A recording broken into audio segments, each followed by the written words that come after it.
Welcome to The Explainer. Today we're diving deep into the secrets of one single, incredibly powerful verse from the Quran, Ayat al-Kursi, also known as the verse of the throne. Okay, so let's just jump right into that question. You have a book with over 6,000 verses, each one profound in its own way. So why? What makes this one verse stand out and earn the title of the greatest? Well, the answer comes directly from the Prophet Muhammad himself. When he asked a companion which verse he thought was the greatest, this was the answer. And the Prophet didn't just agree, he gave this incredible description of the verse as a living thing with a tongue and lips constantly praising God. So today, we're going to treat this verse like a key, one that unlocks several different doors of meaning. Let's use that key to open our very first door. At its core, you could say this verse is a powerful, straight-to-the-point declaration of who God is and what his relationship is to everything that exists. It starts by establishing God as Al-Hayy, the ever-living. Now, this isn't just about being alive in the way that we are. It's about an absolute, eternal existence. His life is the very source from which all our temporary lives come from. And right on the heels of that, it calls him Al-Qayyum, the one who sustains everything. Think about that. The verse implies that he alone keeps the entire universe running. If he stopped, just for a fraction of a second, the whole thing would just collapse. And what's so powerful here is the contrast it sets up. The verse draws this really sharp line between us and him. We get tired. We need to sleep. But for him, neither slumber nor sleep overtakes him. We think we own things, but in reality, to him belongs whatever is in the heavens and whatever is on the earth. It's a really humbling reality check, you know? Okay, so let's move on to our next door. Because this verse isn't just about theology or big ideas. For believers, it's also known as a very real, very tangible shield against harm. There's this famous story, passed down through tradition, about a man who was put in charge of guarding charity funds. The first night, he catches a thief.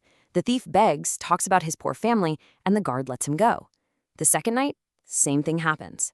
But on the third night, when he catches the thief yet again, the thief, desperate, says, "Let me go and I'll teach you a secret." And that secret was this.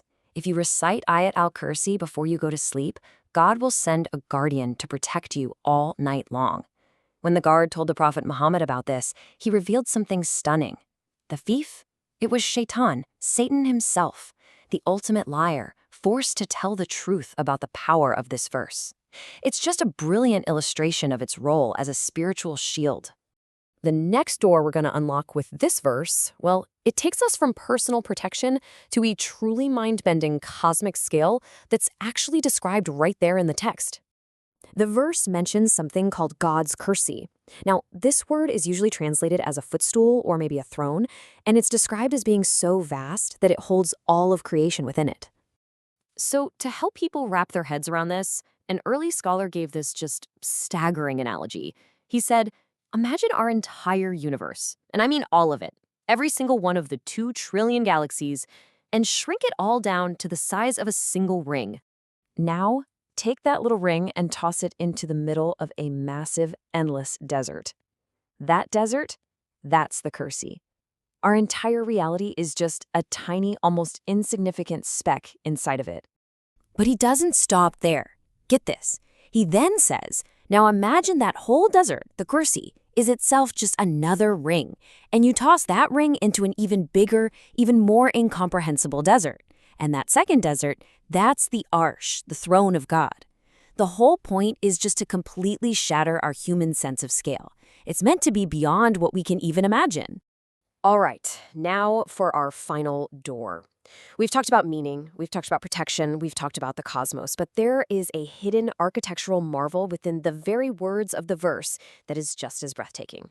So you have to ask, is it possible? Could this verse, which breaks down into 9 sentences, have this perfect, mirrored structure hidden inside? And the answer is a huge, resounding yes. It has this incredible literary symmetry, a kind of perfect poetic balance. Just look at how this is laid out. It's like a hidden blueprint. The first sentence, about God's eternal nature, perfectly mirrors the 9th sentence, which also mentions his greatness. The second sentence, about how he never gets tired, reflects the 8th, which says guarding creation doesn't tire him. The third sentence, about his ownership of everything, pairs up with the 7th, about his dominion, the Kursi, extending over everything. The fourth and sixth sentences, they both deal with his permission and his will. And what's sitting right there in the dead center? The axe is holding it all together. The fifth sentence, his complete and total knowledge of everything, past, present, and future. It's a perfect structural miracle. So after all that, what have we actually unlocked? We've seen how this one single verse is, all at the same time, a declaration of faith, a shield for protection, a glimpse of the cosmos, and a literary masterpiece. The crucial point is this verse isn't just one thing. It works on all these different levels at once. It's theology, it's protection, it's cosmology, it's art. And according to Islamic tradition, reciting it after every prayer is even described as a direct path to paradise. In the end, Ayat al-Kursi really is like a key. It's a key to understanding God, sure, but it's also a key to contemplating our own tiny place in this huge, ordered, and meaningful creation. And it leaves you with this amazing thought. If all of that is packed into just one verse, what other incredible secrets are just sitting there, hiding in plain sight, waiting for us to find the right key?